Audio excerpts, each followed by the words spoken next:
Bu yaxınlarda mən Qarabağda 44-cü dəfə olanda bir erməni ilə video çəkdim. Fred adlı balaca bir ermənidir, qoca kişi.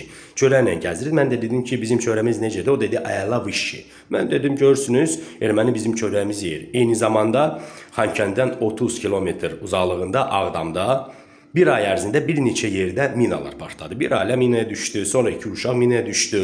Və mənim sualım buradan narazı qalan ermənilərə deyil. Onlar təbii ki, deyəcəklər ki, Kamran, Naşova, Starika, intervyu, o mənasızdır. Bizimkilərə, narazı bizimkilərə deyirlər ki, Kamran məzələnirsən oyuna. Mən onunla ciddi olmalıyam, əllərindən öpməliyəm, təşəkkürümü bildirməliyəm. Mən başa düşə bilmirəm.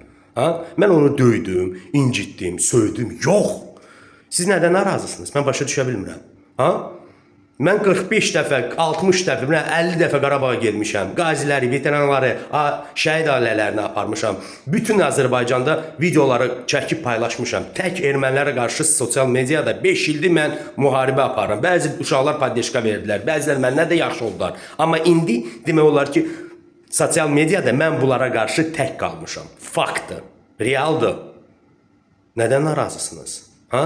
Bizim mina xəritələrimizi versinlər. Dedilər ki, bax bu orada minalar var. Vermirlər. Bizim cəmaat da qırılır. Bəzi bizimkilər də narazı qalır. Mən başa düşə bilmirəm. Kimi qulaq asım, neyniyim? Gedim Freddən üzr istəyim, əllərindən öpüm. Çox sağ olun əzizlərim. Var olun. Görüşərik Qarabağda.